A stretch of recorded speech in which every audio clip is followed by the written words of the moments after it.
बिस्मिल्लाहिर्रहमानिर्रहीम। स्टार्ट करते हैं बेटा। आवाज़ आ रही है आपको बेटा? Okay okay okay okay. तो ये बायोलॉजी स्टार्ट करते हैं। बिस्मिल्लाहिर्रहमानिर्रहीम। आज हमारा नेक्स्ट टॉपिक जो है वो है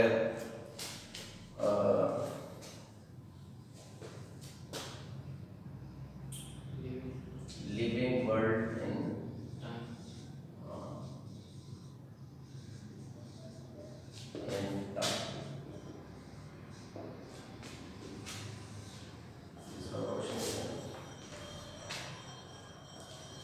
हाँ जी, बिस्मिल्लाहिर्रहमानिर्रहीम। तो टॉपिक है हमारा living world in time. Living world in time. अब इसका क्या मतलब है? इसका मतलब ये है कि वक्त के साथ साथ जो जिंदगी थी उसमें कैसी तब्दीली वाक़ई हुई, उसमें क्या क्या तब्दीली वाक़ई हुई। तो इसको हम नाम देते हैं लिविंग वर्ल्ड इन टाइम, वक्त के साथ तब्दीली। अब होता क्या है कि आपने सुना होगा कि एवोल्यूशन होती है। एवोल्यूशन का लफ्ज़ सुना है ना? ओके। तो एवोल्यूशन ये होती है कि वक्त के साथ साथ जब हम देखते हैं कि हज़ारों साल पहले जो जानदार होते थे उनमें तब्दीली बन गई होगी। ठीक है। आपने सुना होगा कि इंसान जो है ये पहले किसी और शक्ल में होते थे, अब ये इस शक्ल में आ गए हैं, वक्त के साथ तब्दीली बन गई होगी। तो लिविंग वर्ल्ड एंड टाइम के अंदर हमें पता कैसे चलता है कि पहले ये वाले जानदार थे और अब ये वाले जानदार हैं? सवाल पैदा होता है ज़हन में। यानी किसी ने देखा तो नहीं है 1000 साल पहले कौन जिंदा था, या 10,000 साल पहले, या लाख साल पहले कौन जिंदा था। मिलियंस में हम तो बात करते हैं कि इतने मिलियन साल पहले, 1 मिलियन होता है 10 लाख के बराबर, तो हम तो मिलियंस में बात करते हैं कि इतने मिलियन साल पहले ये जानदार होते थे। तो हमें कैसे पता चलता है कि इतने मिलियन साल पहले ये जानदार बाकी होते थे? तो उसका पता हमें चलता है फॉसिल्स से। ये आप पहले पढ़ चुके हैं। कैसे पता चलता है? Fossils, FOSSIL, fossil. What are fossils? ये फॉसिल्स क्या होते हैं? तो फॉसिल्स असल में वो बाकियात हैं जो उस वक्त के जानदारों की महफूज रह गए, किसी चट्टान में महफूज रह गई, रॉक्स वगैरह में, चट्टानों में महफूज रह गए, या उनके कोई नक्श बाकियात जिनसे हमें पता चलता है कि ये इस तरह का जानदार था और ये इतने अरसा पहले यहाँ पे रहता था। ओके। नाउ ये फॉसिल्स का हमें कैसे पता चलता है कि ये इतने 1000 साल पुराना फॉसिल है? तो इसका पता हमें ऐसे चलता है, फॉर एग्जांपल ये ज़मीन है और ज़मीन की ये बहुत सारी लेयर्स हैं। ठीक है, ये लेयर्स हैं, ये रॉक्स हैं, चट्टानें, उनकी लेयर्स हैं। मैंने ये लेयर्स बनाई हैं बहुत सारी। अब इन लेयर्स के अंदर जो हमें ऊपर वाली लेयर्स में फॉसिल मिलेगा, फॉर एग्जांपल ये बोन हमें मिली, ये बोन हमें यहाँ पे मिली इस लेयर में। अब एक और बोन हमें मिली इस लेयर में।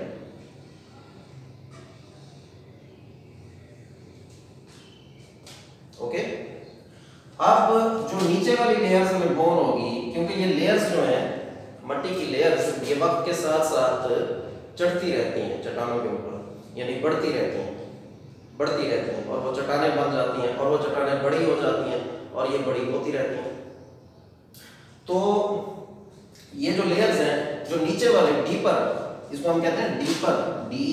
डीप का मतलब होता है गहरा, तो गहराई, डीपर, ज्यादा गहरा। जो ज्यादा गहराई में होती है लेयर्स, इसका मतलब है वो ज्यादा पुरानी है, यही मतलब बनेगा ना।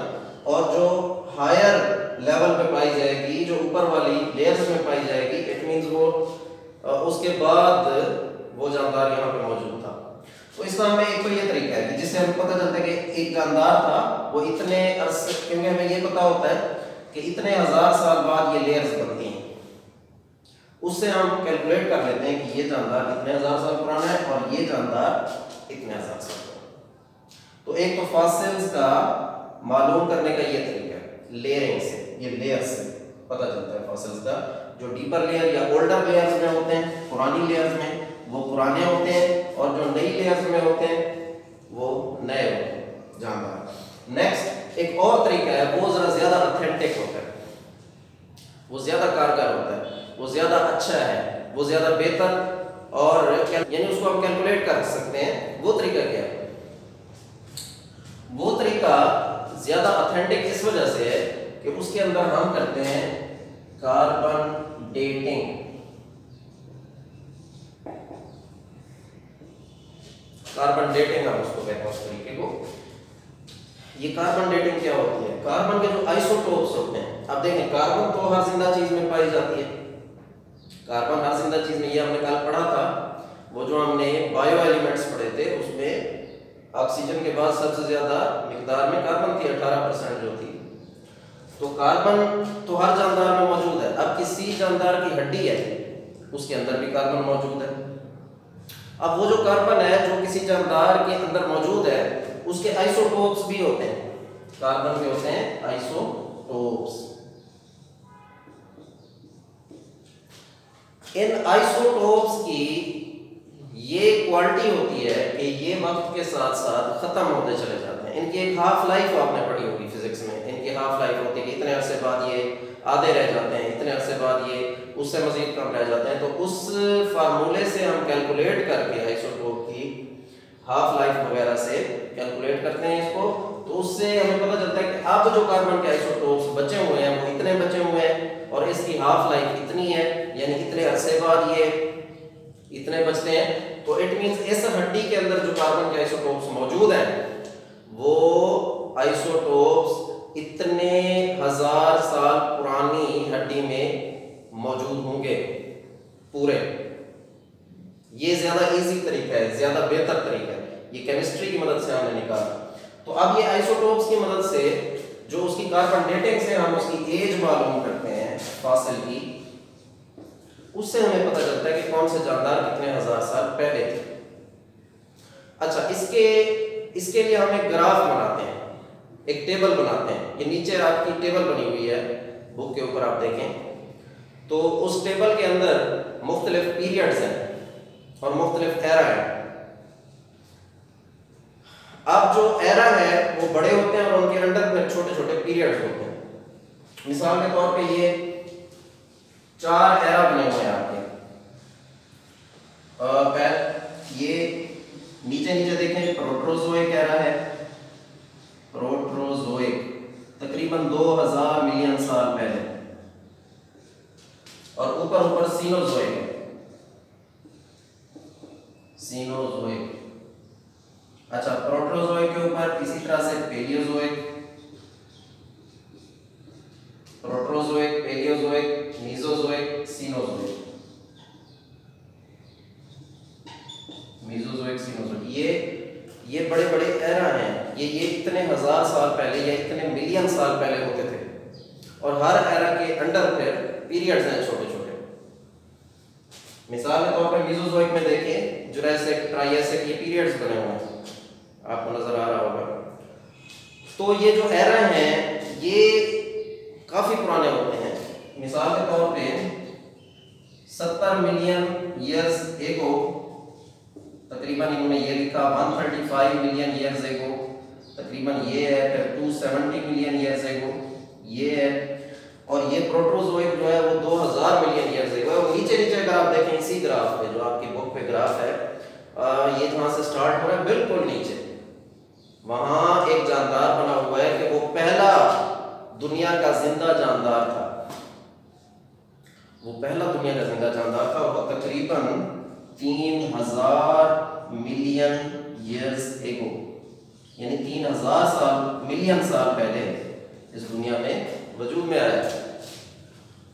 इस जानदार को अगर आप गौर से देखें तो इसमें से ग्राफ निकल रहा है, फैल रहा है, और ऊपर ये एरा और पीरियड्स में जा रहा है, और इसी एरा और पीरियड्स के अंदर मुख्तलिफ इन्होंने जानदार लिखे हुए हैं, जिसमें उन्होंने प्लांट्स भी लिखे हुए हैं, एनिमल्स भी लिखे हुए हैं। अब वो कहाँ से स्टार्ट हो रहे हैं और कहाँ पे वो उसका डायमीटर तंग हो रहा है और कहाँ पे फैल रहा है, इससे ये इंडिकेट होता है, इससे ये जाहिर होता है कि वो जानदार किस दौर से स्टार्ट हुए, ठीक है, और किस दौर में जाके आगे उन्होंने बढ़ना शुरू किया और किस दौर में आगे जाके वो फिर तंग हो गए, कम हो गए तादाद।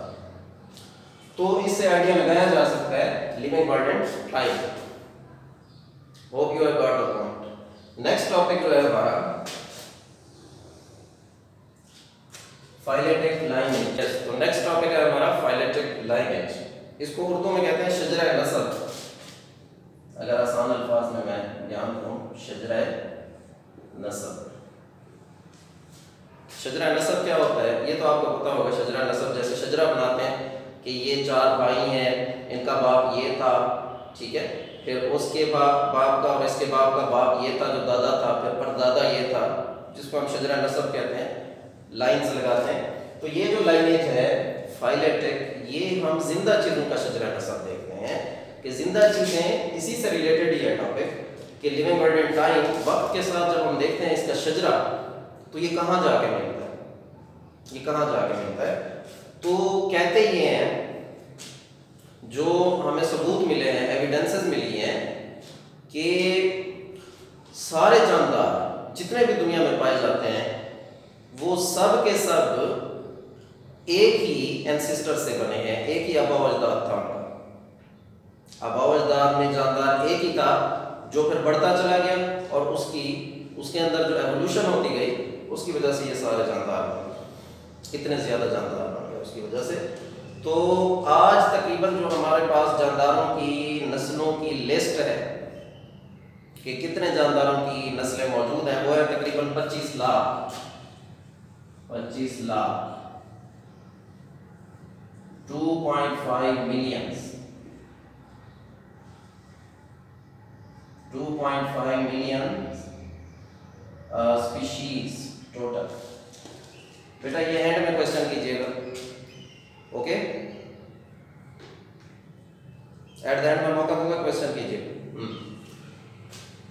2.5 मिलियन स्पीशीज। स्पीशीज किसको कहते हैं? नस्लें, अक़साम। 2.5 मिलियन, 1 मिलियन होता है 10 लाख का, तो 25 लाख वो स्पीशीज या नस्लें हैं कि जो कि यूँ कहना चाहिए कि इस दुनिया में मौजूद है, जिनका हमें अच्छी तरह से पता है, जिनका हमें पता है। वरना ये 2.5 मिलियन है ना, एस्टीमेट ये है, अंदाज़ा ये है कि तकरीबन 5 से लेकर 30 मिलियन तक मौजूद हैं जानदार कि जिन पे कोई रिसर्च ही नहीं हुई, जिनका हमें एग्जैक्ट पता ही नहीं है, लेकिन मौजूद है दुनिया में, अंदाज़ा लगा। तो उनमें से सिर्फ जिनका पता है वो कितने हैं? 2.5 मिलियन। इतने ज़्यादा है जानदार। और ये एक ही जानदार से स्टार्ट हुए थे, एक ही जानदार से बने थे और फिर ये बढ़ते चले गए।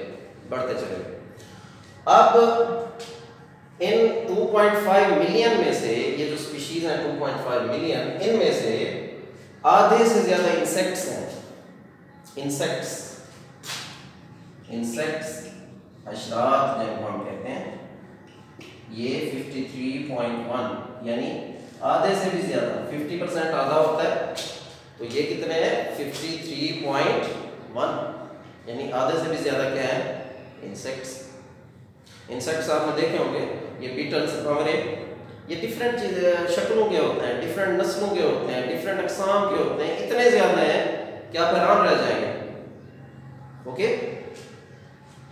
इंसेक्ट्स की स्टडी को हम कहते हैं एंटोमोलॉजी। तो एंटोमोलॉजी की एक किताब में पढ़ रहा था, तो उसमें उन्होंने इस तरह से लिखा हुआ था कि जैसे डिक्शनरी आपने देखी होगी इंग्लिश की, देखिए ना बेटा, उसमें जस्ट एक लफ्ज़ होता है, उसका मतलब 2 लाइन्स में बताते हैं। तो एक इंसेक्ट उन्होंने लिखा हुआ था और 2 लाइन्स में सिर्फ बताया हुआ था उसका नाम, ये रहता कहाँ पे, मेन चीज़ें। तो मैं तो पढ़ते पढ़ते थक गया, तो उसने पहले पेज पे लिखा हुआ था, बहुत मोटी किताब थी लाइब्रेरी में, तो उन्होंने लिखा हुआ था कि अगर इंसान की जो लाइफ है वो 100 साल की हो और 100 साल के दौरान वो सिर्फ 20 सेकंड एक इंसेक्ट को पढ़े, कितना? 20 सेकंड्स, यानी जस्ट उसके मेन चीज़ें, 20 सेकंड्स एक इंसेक्ट को पढ़े और 24 घंटे पढ़ता रहे, रेस्ट भी ना करे, तो 100 साल खत्म हो जाएंगे, बट इंसेक्ट्स खत्म नहीं होंगे, इतने ज़्यादा। ओके, तो इनकी जो अक़साम है वो बहुत ज़्यादा है। तो 53.1% जस्ट इंसेक्ट्स हैं इनमें से। अच्छा, इसी तरह से फिर एनिमल्स हैं। अदर देन इंसेक्ट्स वो तकरीबन 19%, 19.9%, 20% के लगभग है जानवर और दूसरे। अच्छा, इसी तरह से जो प्लांट्स हैं वो भी काफ़ी सारे हैं, तकरीबन 17.6% प्लांट्स आ जाते हैं, और कुछ और जानदार नहीं है इस तरह से जो बाकी बचते हैं वो दूसरे जानदार। तो मेन ये अब इतने ज़्यादा जो अक़साम हैं जो हमें पता है, जिनके नाम हमें पता है और जिनकी रहने की जगह कहाँ है, खाते क्या हैं वगैरह वगैरह, तो ये सारी चीज़ें ये 2.5 मिलियन है स्पीशीज़, और ये सारी की सारी बनी है एक ही जानदार से, जो कितना हज़ार साल पहले था, 3000 मिलियन साल पहले। मिलियन मीन्स के ज़र्ब दें उसको 10 लाख के साथ, 3000 मल्टीप्लाई बाय 10 लाख ईयर्स, अंदाजा लगाएं, काफ़ी पुरानी बात। तो अगर हमें कंप्लीट डाटा मिल जाए कि कौन से जानदार कब रहते थे और उसके बाद कौन से दूसरे जानदार आए, तो हमें एग्जैक्ट पता चल जाएगा कि कौन सा जानदार किस जानदार से बना है। बहरहाल ये जो फाइलेटिक लाइनेज है ये भी यही चीज़ है, इसमें हम ये पढ़ते हैं कि सीरीज है ये,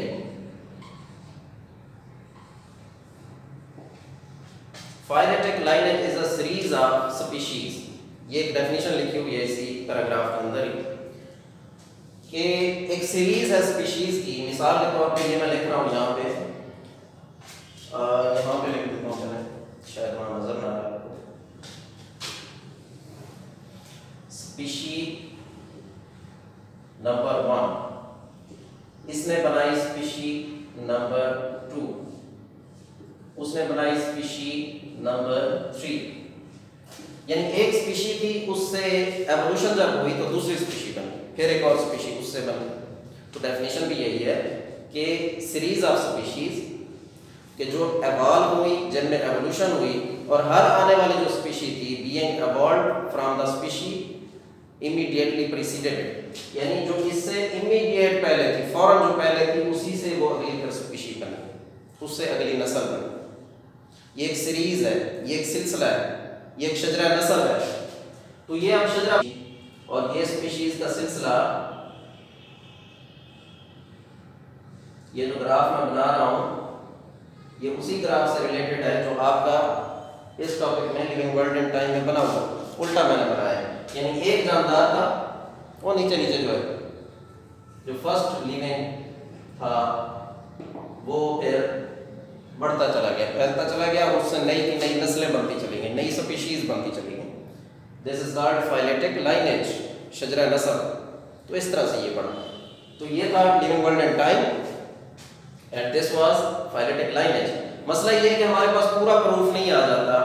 पूरा प्रूफ इसलिए नहीं आता कि कौन से जानदार या कौन सी नस्लें नहीं थी, कि कुछ जानदार ऐसे होते हैं जो सॉफ्ट बॉडीड होते हैं, जिनके जो जिस्म है वो नर्म होते हैं, आपने देखे होंगे, यानी ऐसे जिस्म होते हैं कि उनमें हड्डियां नहीं होती, या नर्म जिस्म होते हैं तो वो ख़त्म हो जाते हैं। जब हम माजी को देखते हैं उनकी बाकियात नहीं रहती।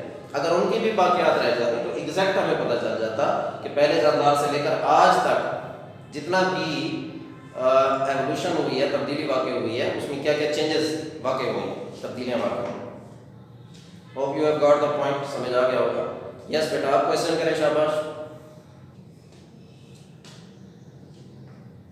एवोल्यूशन बेटा, ये जो एक स्पीशी से दूसरी स्पीशी में चेंज वाक़ई होती है, इसको कहते हैं एवोल्यूशन। वक्त के साथ होता जी बेटा।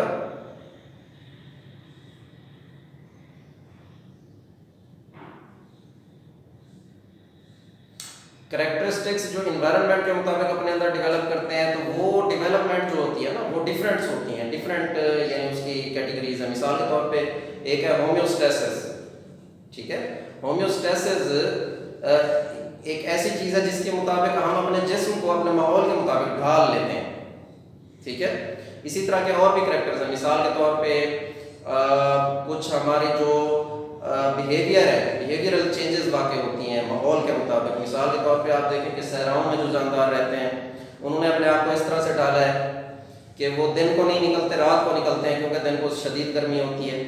ओके, तो इस तरह के बहुत सारे बिहेवियर्स हैं और बहुत सारी कैटेगरीज हैं उसकी। और कोई क्वेश्चन? अच्छा, एक क्वेश्चन पहले आ रहा था बीच में, आई थिंक वो ये था कि पहला जानदार कौन सा था जहां से ये सारी बनी है स्पीशीज, यही था? हाँ ओके, उसका मैं बता देता हूँ। वो मेरे ख्याल में चले गए हैं, शायद नहीं बैठे स्टूडेंट, खैर उनको बता दीजिएगा। अच्छा बैठे।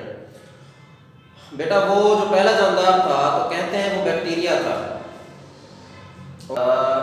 तो वो जो पहला जानदार था वो कहते हैं समंदरों में रहता था, और समंदर के अंदर बाज खास किस्म के मकान थे जहाँ खौलता हुआ पानी था, यानी पानी उसमें खौल रहा था। उसका जो टेम्परेचर था वो 120 डिग्री सेंटीग्रेड था। कितना? 120 डिग्री सेंटीग्रेड वहाँ पानी खौल रहा था। उनका नाम था हाइड्रोथर्मल वेंट्स, जहाँ पे वो रहता था, हाइड्रोथर्मल वेंट्स। वो प्रोकैरियोट था। बाद साइंसदान ये भी कहते हैं कि वो बैक्टीरिया नहीं था, बैक्टीरिया से मिलता जुलता जानदार था। बहरहाल वो प्रोकैरियोट था, यानी जिसमें न्यूक्लियस नहीं होता।